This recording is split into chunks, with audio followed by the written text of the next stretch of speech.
Hey, I'm John Garrett, the author of What's Your And the best advice I've ever gotten is if it doesn't resonate with you, then don't take anyone's advice. Oh, dude, that's powerful. Hey, look at that. I got a copy of the book too. What? Holy Yeah. cow. Look at you, Oh man. my gosh. What a Look at what you. oh my gosh, it's even autographed. Holy crap. I'm Yeah, excited. well, mine is not. So you must know somebody because I do. like Yeah. I'll sign my copy and send it back to you. Okay. okay, Is that that good? no, actually that would Yeah. probably increase the value significantly. So thanks, Phil. Sure. Yeah, John. I'm so glad you're here, man. It's fun to talk to you again. I mean, the new book, I have to tell you, right, is genius. It's Oh, fantastic. well, And your thank you so advice. much, man. Yeah, Thank and you. I say that because it's not traditional advice. I mean, so much stuff out Yeah. there. John, I've got 7 steps to being successful in corporate, I right? think I just threw up a little bit. Like, Right? because Yeah, it makes you wheezy. yeah, your 7 steps might not work for me. So, or maybe I only need three of them. So, it's just, yeah. And I mean, that advice is, just if you're too busy chasing everyone else's advice, then you'll never get to where you're meant to be and who you're meant to be. So, Yeah, take it or totally leave it. agree. Yeah, I totally agree. And I think it's so prescient, right? It's so easy to think about, but it's so often hard to do. And I think that's really interesting, right? Lou Holtz in your forward says, if you care about others at work and find out about their outside of work passions, create a winning team that everyone wants to be part of, and that he's excited for you. I guess that's me and you to read this book and learn how small adjustments make a world of difference. I Yeah. mean, nothing in there says, hey, this is the most brilliant stuff you've ever heard. But I Right. would say, Yeah. that is the brilliance, right? The fact that it's not the same Yeah. schlock, formulaic Yeah. garbage that everybody else writes, I Right. think is really important. So, John, Well, thank you I so much, man. That means a lot because I know you read a lot of books. So I I really do. appreciate that, man.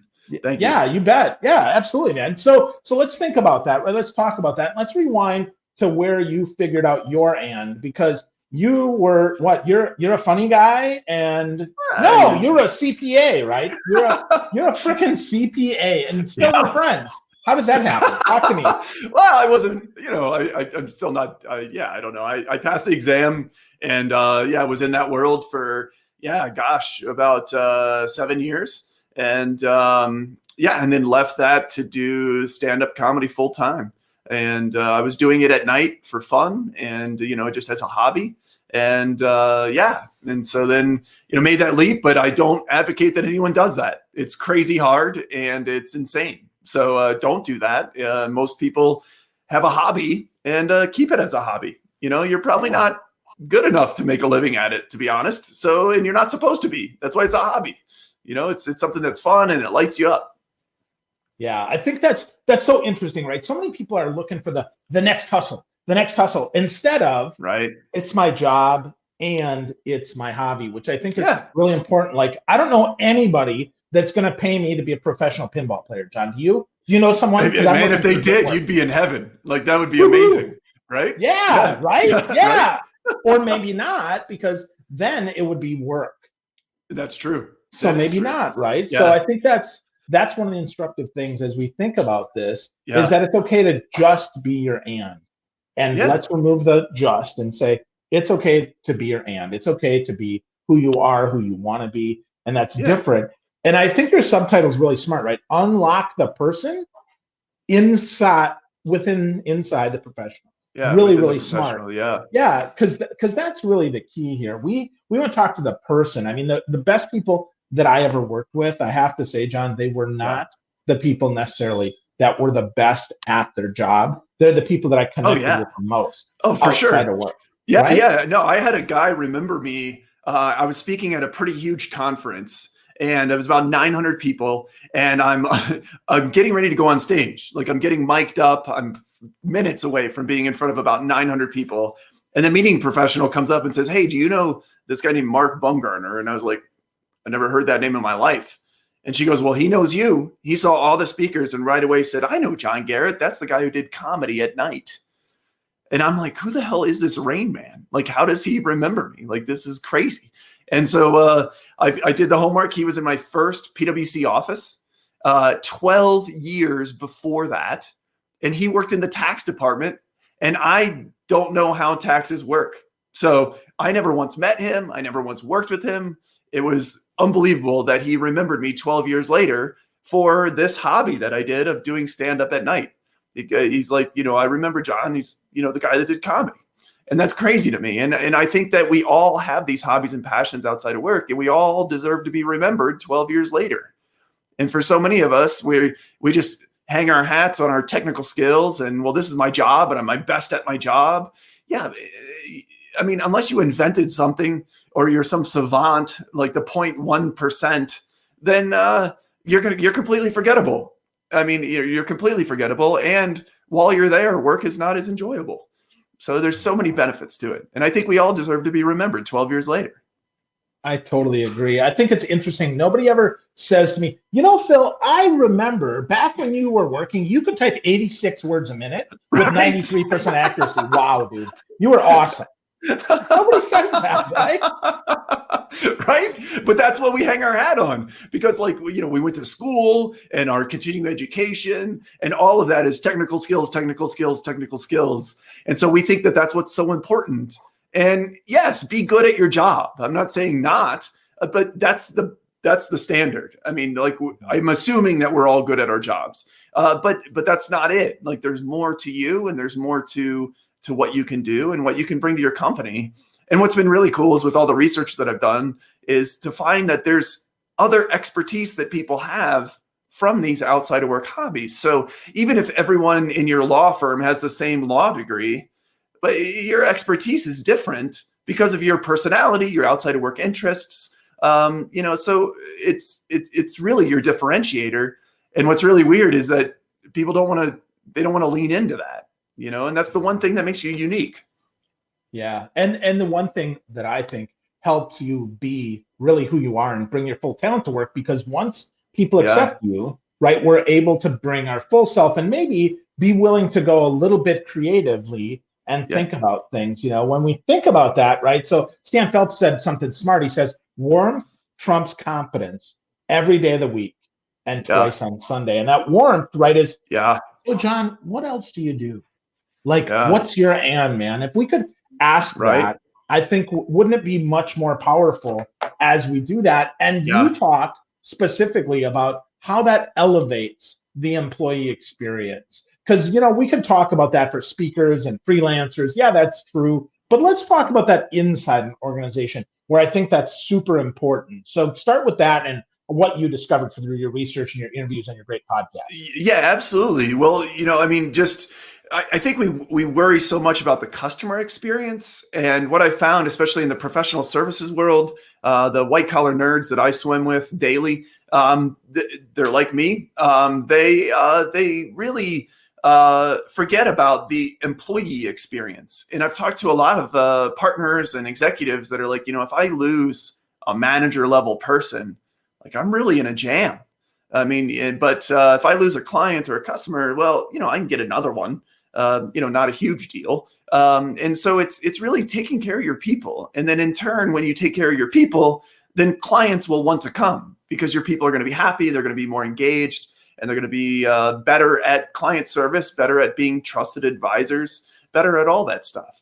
And so it's really just looking at, love and care and have a genuine interest in all of the people that you hired, like the whole person, all of their dimensions, as opposed to traditionally professionalism tells us only care about the technical skills part. What's the work that they're doing for us? That's the only part I care about. Are you good at it? What training do you need for your technical skills? And it's like, well, care about that, but there's another, 80 or 85% of a person, that's you're ignoring. And so if you shine a light on those pieces, that bigger part of who they are and what really lights them up, then this other part will take care of itself. Yeah, I think that's so interesting and so true. I've found in the folks that I've worked with, either in corporate America or who I consult with, because when you find out their why, what really makes them tick, often that's their and, it's not their before. Right? It's not, that's John loves being a CPA. No.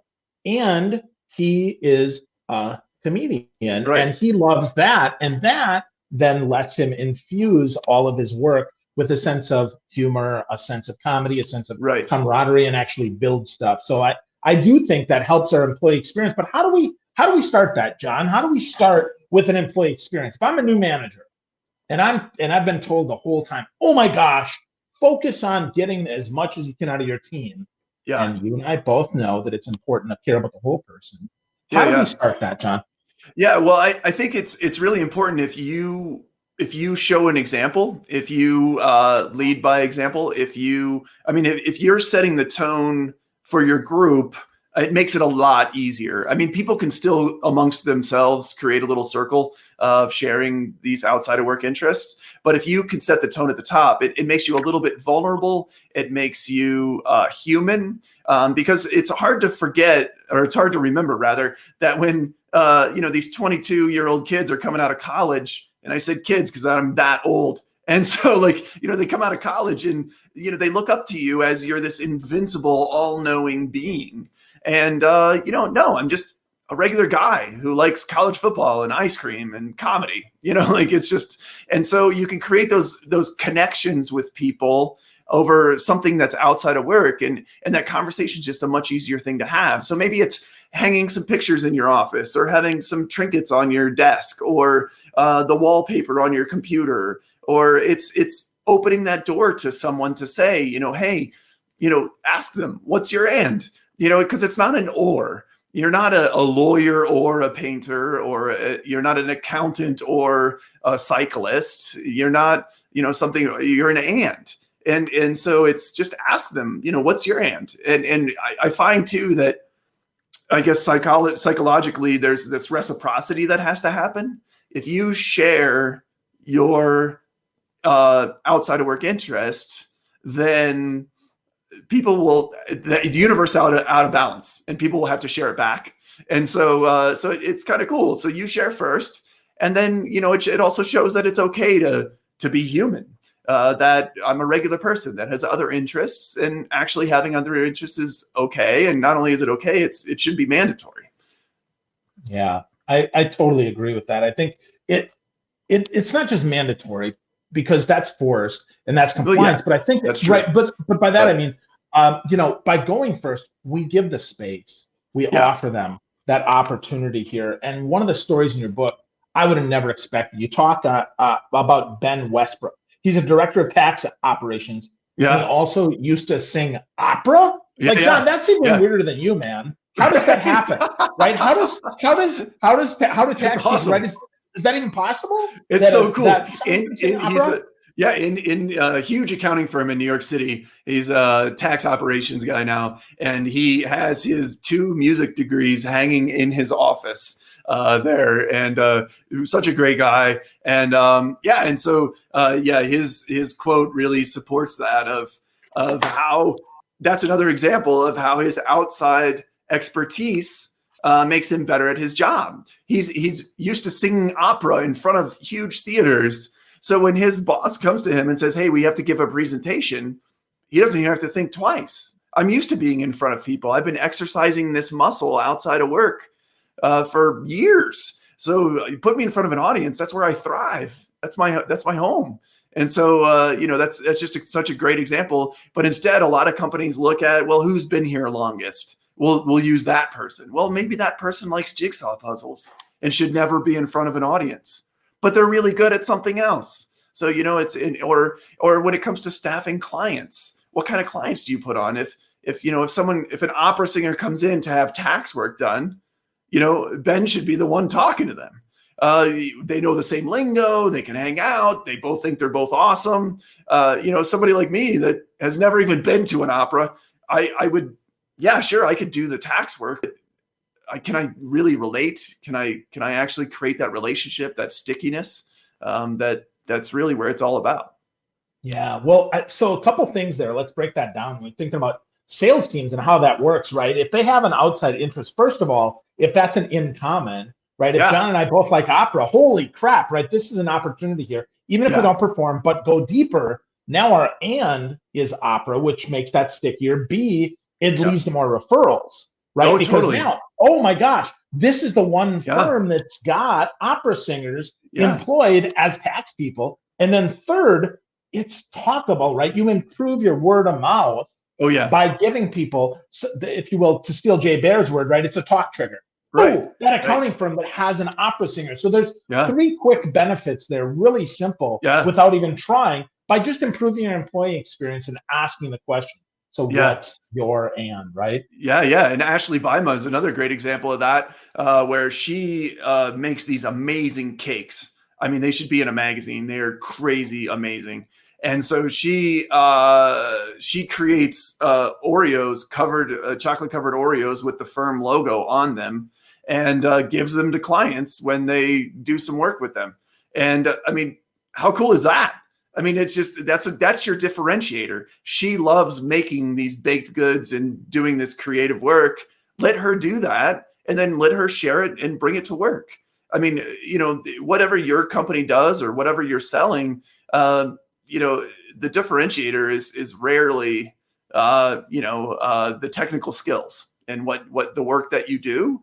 It's how do you do it? How do you relate to the client? And then how do your employees relate to each other? That's really the differentiator. And so we're so scared to share that side because it seemingly has nothing to do with our job, but it actually has everything to do with our job.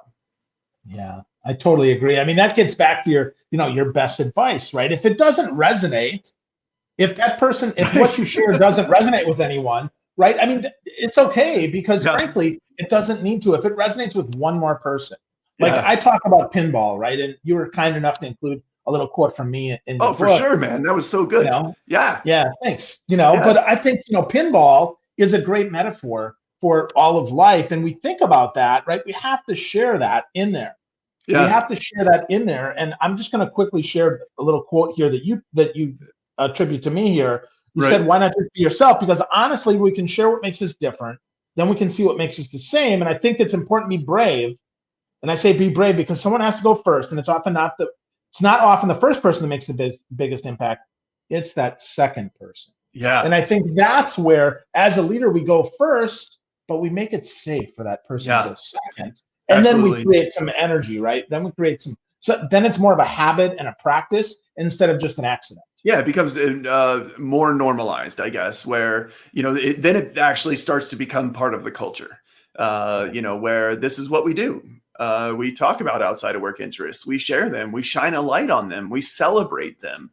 And that way, then, when you come into work, or even if you're talking to clients and if you ask them specific questions of, hey, I know you were running a marathon over the weekend, how was it? How did it go? Or, hey, I know you were going to see that new movie. Like, how was it?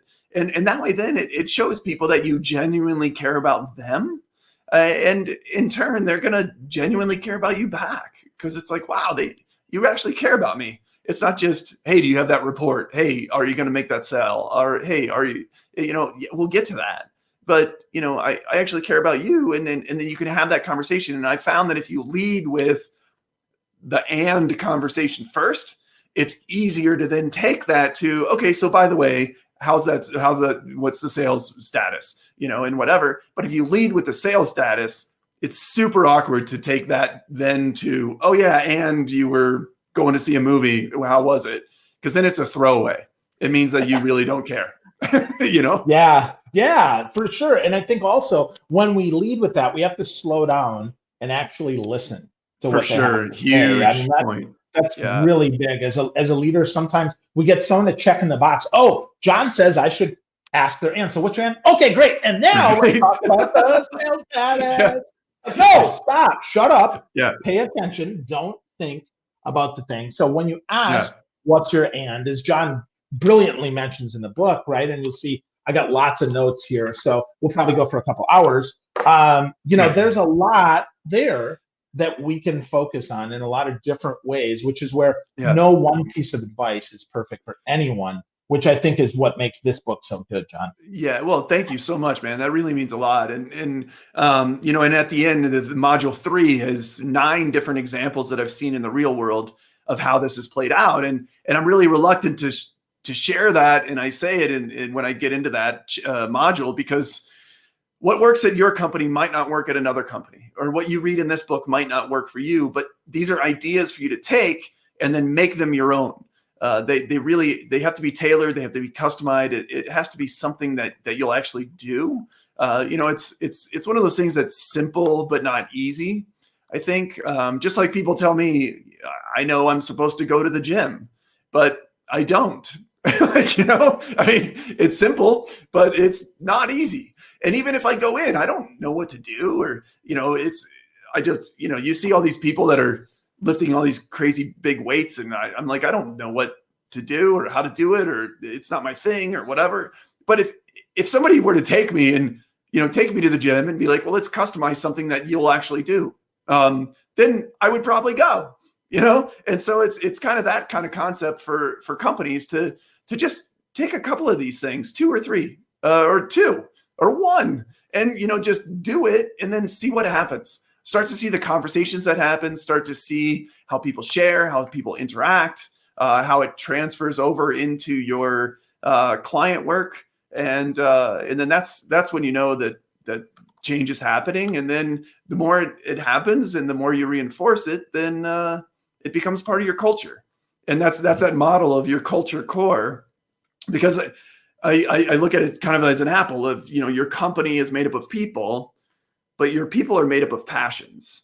And so the core of your company, that culture core, is your people's outside of work passions and interests and their personalities. Because if I take your sales department, let's say, and I remove everyone and I replace them with people that have the same degrees and same certifications, sure, the work gets done and the sales are done, but it's a completely different company, a completely different department. And so what's your differentiator isn't necessarily just your people, it's your people's outside of work passions and interests. Definitely.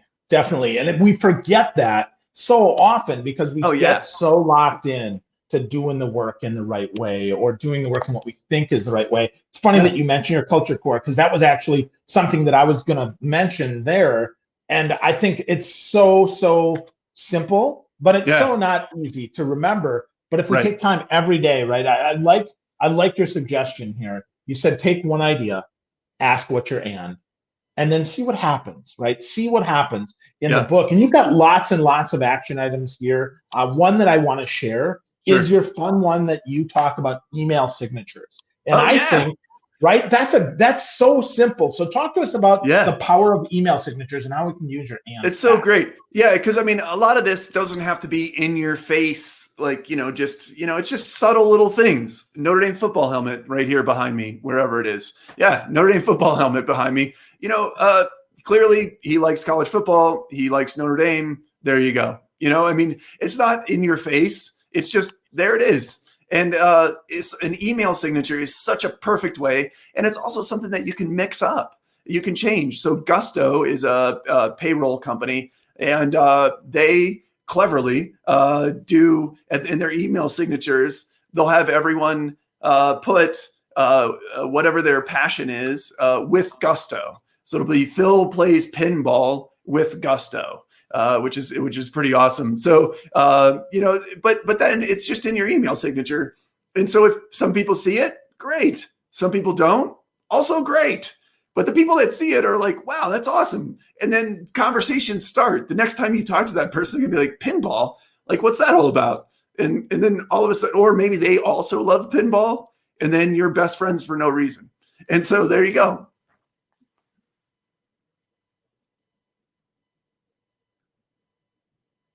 Oh, wait, for some reason, I think the audio dropped. So maybe, there we go. John, so So with that, right, I think that pinball absolutely connects us very well, right? Email signatures, kind of a subtle way to go get it. So let's, as we kind of get wrapping up here, Stan Phelps, he's a domer. I'm not sure if it's because he's bald or if he's actually a domer. I'm not going to judge Stan on that, but hilarious. And he says he's a Gusto customer, so that's awesome. Yeah. How do you think about this? Dan, what's up, man? How you doing? Yeah. That's awesome. As we get this moving here, give us 1 or 2 more ways, John, that we can put this into practice in our teams, please. So I mean, just care. I mean, just have a genuine interest in the people around you. It's that easy. Just find out who they are, find out and especially now that we're working remotely, it's so crucial to really have those relationships that go beyond surface level. Those people that we pass in the hallway, hey, how you doing? Fine. All right, fine. And then you think that you have a relationship, but you really don't. And so, now that, especially a lot of us are working remotely, like creating those connections that are deeper, really, really pays off in the long term. And just care. I mean, it's sad that you have to say that, but we get so focused on work and the tasks that need to get done. And I'm just going to get this done and then get out of here. No, take 5 minutes to just have a conversation with somebody about what lights them up. Remember that, and then ask them about it again. Or maybe you see something on their desk, or you see some pictures, on their wall. Ask them about that, because everybody loves to talk about their you don't always love to talk about your work. Sometimes it's not great. Sometimes it's not interesting, even to you. But your always interesting. Always, always, always. Yeah, I love that, right? Take a genuine interest in people, really ask, really care. Don't just check the box, right? I love that. Yeah. Love that, John. So, folks, if you're looking to find your or how you can implement your John's book is awesome. It's called What's Your If you go to what'syourand.com, you can get the book. You can also check out his podcast, which is really good in spite of the fact that I've been on the show. So, that, John. I appreciate that. And no, it's really good stuff, man. So thank you for that great advice that you gave us about if it doesn't resonate, don't do it. But I promise, folks, if you're thinking about how can I get my team to perform a little bit better, there's like 100 examples between the book and the podcast that you can use to leverage What's Your So congratulations, John. Thanks so much for spending some time with us today. No, thank you so much, Bill. I really appreciate it. And I have a buy one, give one offer actually for people. Let's talk about that. So if people you buy one, you send me the receipt on this form, and then I will email one of your friends digital code to download the book. So just spread the message and make the world a little bit better and make your friends smile. So there you go. Absolutely. So unlock the person within the professional. Get a copy of the book. You know what? You could even email it to your boss. And John won't tell that he's not your friend. It's okay. Right, exactly. Right. So it's an intervention all of a sudden. That's right. Yeah. It's even easier than placing a copy of a book on your boss's desk because you don't want to give him or her COVID. Really important. Right. Well, thanks so much, Bill. This has been awesome. So fun. Yeah, thanks, John. Really good, man. I appreciate you very much. Thanks, everyone, for tuning in. Have an awesome day. Find your and get what's your See you later.